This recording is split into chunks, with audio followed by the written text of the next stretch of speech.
Welcome to another episode of Mysteries Unknown. In tonight's podcast, I've got Peter with me. And Peter had a really long night when he was out with some buddies in Washington State at a cabin they had. And he was going to this cabin to meet his buddies, and he had to walk through a couple of gates, or drive through a couple of gates to get there. And this creature was following him. They kind of get into it, and a lot of vocalizations, a lot of stuff happened through this night.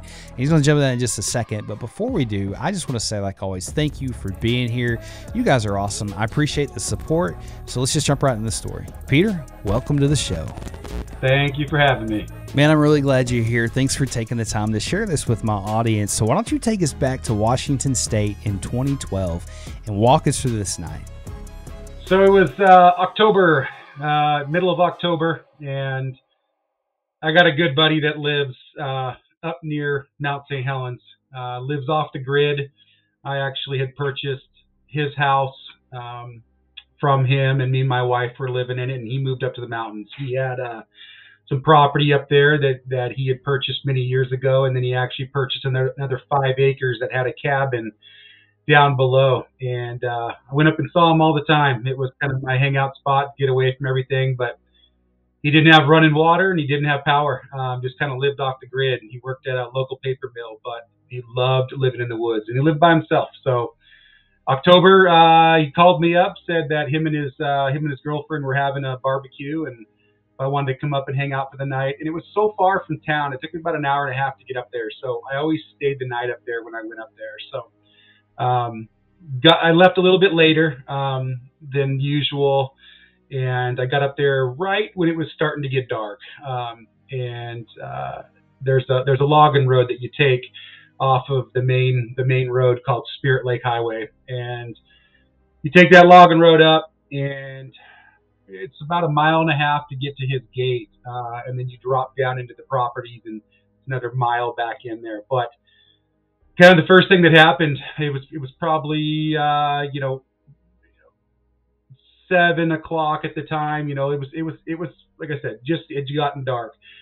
And I'm driving this Dodge Magnum. I was driving my wife's car that night, and the Dodge Magnum lights really kind of went out at a weird angle, and it really kind of caught everything that was on the side of the road. And I'm driving, and I'll admit to this. I'm kind of spooked out of the woods, and I'm by myself. So anytime I went up to his house and I had to go to his gate, I had to get out on my own. So, I was a little nervous, getting up there. But as I'm driving up the road, all of a sudden the lights pass, and I look over, and what I remember seeing is the silhouette of just kind of a facial structure, and it was just kind of oval shaped. I didn't get a big detail of it at first, and I just kind of was like, oh man, what was that? My mind's going crazy.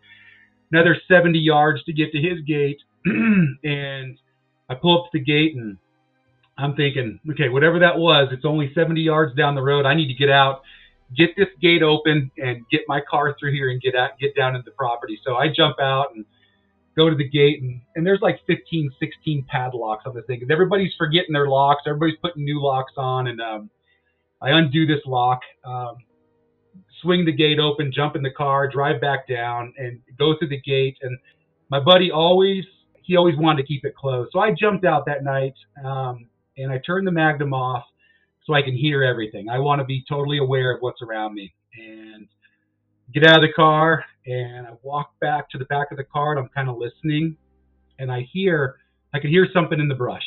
And I just stop, and I'm kind of frozen, and I hear this thing go, like breathe in and then breathe out, and my heart stopped. I mean, I was dead in the water. 5 seconds later, it does it again. So whatever it was breathing, smelling me, trying to see what was there. Now I jumped back in the car. I said, "Gate staying open tonight. I'll tell Sean when I get there, and we'll come close this later on." So I jumped back in the Magnum, and I drive down this road, and it's kind of a bumpy road, but I get all the way to his house and get there, and they're all happy to see me and everything. But I didn't know when I was going to tell them about what had just happened a few minutes ago. And first thing he asked me, of course, did you shut the gate?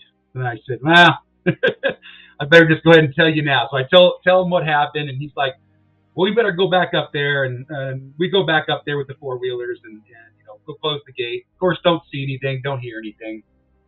Go back to the house, and finished the barbecue. They had just started cooking when I got there, so we cooked and finished everything, and we're sitting around this campfire that we always sit around, and it's right outside his house, and we're just kind of telling stories and just kind of hanging around, and we decide that up above his property, past his house, is there's some new cabins that are being built, and all of these are off the grid. Nobody has power or running water, but people have generators, and then people use this area kind of as a vacation spot. So they're only up there during certain times of the year. My buddy Sean was the only one that stayed up there 365 days a year. So we're kind of planning to go up and check this place out, and we finish up our dinner, finish up the conversation, we get ready to take off, and we get this place is probably eighth of a mile away from his house. We don't get very far, eighth of a mile, and he had these two big Akitas,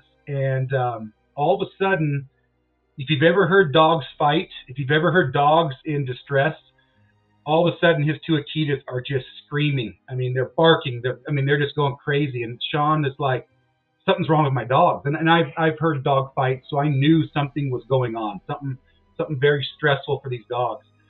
And he's like, hey, I got to go back. And I said, okay, let's do it. We go back, and we walk back to his property, in a quick pace, and we get there. And he goes up and he lets both the dogs out. They're both fine. He puts them they put their collars on and put them on the runner. Nothing wrong. We were like, okay, that's kind of weird. Maybe they just knew that we walked off. No big deal. And we go and we sit around the fire again, and it's me, my buddy Sean, and his girlfriend standing across the fire, and she goes, hey, which one of you guys moved that log round? And I look over, and there were these 3 log rounds that had been there for years, since he'd lived there. And these log rounds are, probably 24 inches almost wide, and we've been cutting wood on them for years. I walk over, I get up, and I look, and one of these log rounds had been moved from the fire about 30 feet behind his car, and was just sitting there behind his car. It was just the 3 of us, so she's thinking it's us. We know it's not her. She's not strong enough to pick this thing up. She has some medical conditions. Me and Sean were both walking together. We're thinking, what the heck could have moved this? What's going on? And I go over and I'm looking at it now, and I'm examining this thing, and I could clearly see where something grabbed it on the side and dug its hands in. Couldn't really see claw marks or anything, but I could just tell that something grabbed it. And then when they picked it up, you could see where it slid up a little bit because it's full of algae. It's wet. October up here in Washington is very wet, especially up there by the mountains. So I could tell where something had grabbed this thing and picked it up. And I kind of grabbed it, and I tried to pick it up. I couldn't do it. I had to actually flip it over. And when I flipped it over, all the sawdust and everything that was on top of this log round fell off. So I knew that something had picked it straight up. I rolled this thing back over the fire, and I'm like, guys, if this wasn't me. And Sean's like, well, it wasn't me. And Lynn's like, oh, you guys are playing around. And I'm like, no, we're clearly not playing around. This is real. And nobody's up there. Nobody lives up there. It is only us. And so it's got our minds going. And this is not the first time we've had something up there. I call this basically our hot spot is what we call it. And Sean's had things happen for years up there before he even moved up to this cabin. So our minds are already going. And we talk about it for probably half an hour, 45 minutes. And Lynn's like, I'm going to go to bed. And we're like, okay, we're going to finish sitting out here by the fire and hang out for a little bit. And me and Sean are sitting there. And the famous, what they call either like samurai chatter or old man chatter, what people talk about, I had never heard it except for, video clips on the internet. And I'm sitting there and I hear, blah, blah, blah, blah, blah, blah, blah. And I look at Sean, I said, Sean, do you hear that? And as he's saying, hear what? It goes, blah, blah, blah, blah, and does this sound again. And he goes, I heard that.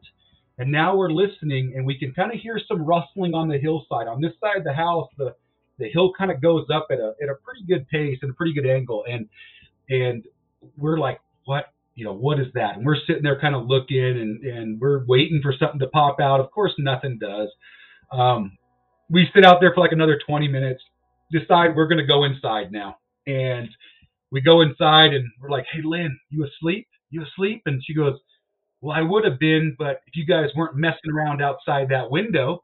And we didn't go anywhere near over there. That was like 30, 40 feet from us. So she goes, you guys were trying to open that window. You guys were tapping on that window. And it's like, no, we weren't. That was definitely not us. So now we're all, we're even more excited. We're talking about what happened with the log. We're talking about the dogs. We're talking about when I first showed up to the property that night. And we're having a good talk. And then we kind of settled down through the nighttime, and we laid there. And I used to wear glasses. I took my glasses off. Sean took his contact lens out, and we're just kind of starting to settle in. And all of a sudden, the classic Bigfoot howl of the it goes on and on and on up to about 10 seconds, and then it comes way down, and it makes this at the very end. I jump up. Sean jumps up. He goes, "You hear that? You hear that?" And I said, yes, I heard that. He goes over and he opens the window, and out on this side of the house, it goes out like 20 feet, and then it drops way down, and there's a creek down there. And as soon as he opens the window, the sound comes again. So it's even more amplified. And you could feel it. I mean, the volume of the sound itself, even though, it was probably a good 100 yards away from us, you just feel it in your body. And I was like, it was just as good as seeing one. Of course, I want to see one, but hearing one and hearing this go on at, now it's like 12:30 at night. It's late into the night. And Sean throws his shoes on. I throw my shoes on. We want to go outside, and we go out the door. We go out there, and just as we're getting outside, it's doing its third howl, and it dies off, and we don't hear it anymore. And that kind of ended the night. But that was probably like the most experienced night that we had. Of course, we didn't see anything. Of course, what could it have been? It could have been anything. But add everything up that we had happen that night with all of our other experiences, me and my buddy know what it was. Wow. That sounds like a really crazy night. Did you get any sleep that night at all? Yeah, surprisingly, yes. After we talked for probably another hour or so about it, we definitely were able to doze off. But we've been so comfortable talking about this because when I met my buddy, we found this love of the same thing, and it was just, we talked about it all the time, and we both wanted to try and prove, what this thing was, over time. That's a really cool story. I appreciate you sharing it. And, you're really fortunate though, man, like walking into the property like that, or driving in the property like that and having to get out, unlock that gate. I don't blame you for not pushing it back. I wouldn't have either. I'd have just kept going. But it makes you wonder why these things come around people like they do. And it makes you, think and wonder what they are. Like, what do you think it wanted? So my hypothesis about this specific area is I think they travel through creek beds for sure. Below Sean's property is the Toutle Valley. A lot of elk, a lot of deer. If these things are hunting, bigger game animals and eating that kind of stuff, it's a great place for that. So, I think they travel these creeks from, deep, dark upper in the mountains and the creeks they know get down to where they need to go. And that creek that goes right by my buddy's house it's right there. So why they're right there, I don't know. My other thought is that they nestle down and maybe their habitat is in old growth. There's a couple big old growth patches up there that we've heard some things out of at night. We go up there and we'd walk up into these areas, and we've heard some other howls and stuff. But that's kind of our thought, is that they live in the old growth and they kind of find their way down, and creeks are probably one of the easiest ways to get down to the lower lands. That makes a whole lot of sense, man. I think these Bigfoot, whatever you want to call them, creature, but I think they're very territorial, and I think they also run in packs. They're kind of, I never like to use the word family oriented with them, but I think they're definitely family oriented in that sense, where they're always together, and that would make sense with the food source and all that. I know that before the podcast, we talked about you've had several different experiences and kind of brought you into this world of trying to figure out what Bigfoot is. But how has that encounter and any other encounters, how did that affect your life, Peter? How did that change you? Everybody, either you're getting laughed at about it when you talk about Bigfoot, or you have people that want to hear everything. And I'm very passionate about anything that I do and anything that I believe in. And so being ridiculed and being made fun of for believing in something that somebody else that they don't believe in. It doesn't affect me because there's too much stuff that has gone on with the Bigfoot world, with people that I've met, other stories that I've heard, and the investigations that I've done and tried to find the answers for myself. It hasn't affected me in a negative way. I've enjoyed everything that I've learned from it. And I've heard wild stories that I just don't believe at all. And I've heard ones that are just completely believable. And, each day, every time that I meet somebody that has a new story, I take it in and I try to form my own opinion about it and continue to find the answers that I'm looking for. One of the things that I have noticed is the more I've been into this thing and the more I've talked to people, there's a lot more people that believe in this creature that don't. Like it seems like it's getting to be a topic where people aren't as afraid to talk to. And I appreciate you coming forward and sharing that experience with our audience. And I know they really enjoyed that. But, I always ask everybody what their opinion is. And I would be really curious to find out what you think Bigfoot is. Well, like I told you, that's a loaded question. That question, we could talk about that for a long time because, like I was telling you, before that, my experience started when I was 9 years old. That was when I had my first experience of what was that. And going from 9 years old to 44 now, I still don't have an answer. And I guess 2.5 years ago, and I won't get into all that, but 2.5 years ago, I met a guy just out of the blue. I was going into a Home Depot. I was just picking up some supplies for a job, and my license plate on the back of my car is Bigfoot.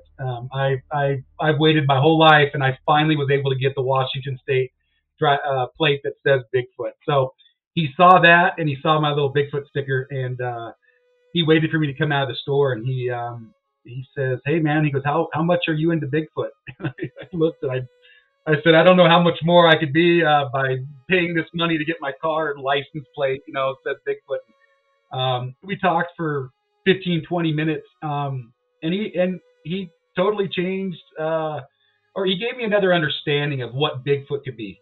Very paranormal type, something we could talk about later. Because it would take a long time, but completely different than the average two-legged bipedal creature that walks this earth right now that we all believe in. But the other side of it, when he tried to tell me, it's more of a paranormal alien from another planet that are here for a specific reason. And everything he told me, it was just as convincing as somebody that told me I saw a Bigfoot and I believe you. It was. I went up and met with him a couple times, and it just blew my mind that here's another aspect of what Bigfoot could be. So it kind of it confused me a little bit. And after my sit down with him for a couple hours when I went to his house, I wrote him this long message and said, "Man, I don't know if I'm going to continue to look for Bigfoot because everything that I've learned before I met you, you've told me something totally different. If yours is the truth, then I have nothing else to do. You've told me the truth. You've told me what Bigfoot really is. What more do I have to find?" And he didn't know what to say to that because I don't think he was expecting that kind of reaction. I don't know. And I would like to sit down with him more, but that side of Bigfoot, of a paranormal side, is totally different than what the normal stories are. Definitely, man. I will tell you that the more I do this and the more I dig into this, there's a lot of different theories out there and a lot of different things it could be. But, the only solid answer that I know is there's a lot of things in God's universe that we just don't understand. And maybe we never will. Maybe we'll never find that answer. And, they might not ever find a body, especially if it is more of a spiritual thing. And, I do lean towards that. And if anybody's followed my channel for a while, they know Nephilim, anything like that, I could kind of see it fitting in that box. But there are no experts. There are nobody that has 100% solid answers. But I lean that way. And a lot of those things do make sense. But it's a crazy world, man. Who knows? Who knows, but it's very interesting, and it's a definite rabbit hole that will suck you in. It's super cool that you have that license plate, especially in Washington State. That's a pretty big deal, man. Yeah, I looked about every 2 months. I was getting on the DOL, and I would type that in, and it would say license plate is not available. And then just one day, I typed it in. It said available. I went to the nearest driver's licensing or licensing place, and I put in the application. I had it a couple weeks later. So that's awesome, man. That's great. Well, I would have done the same thing, man. I look for Bigfoot stickers everywhere here, and I don't know if they have that plate in Arkansas, but it's pretty cool, man. Well, I appreciate you coming on the show. I'd love to have you back sometime, man, and share some more of your experiences. But thanks for coming on, man. I would love to. Yeah, for sure. Yeah, man, we'll have you back. Guys, thank you so much for being here. I know you enjoyed that. What a great story. Thanks for being here on this journey with us. And I appreciate each and every one of you guys. You know what I'm going to say. Like always, stay prayed up. We'll see you in the next episode.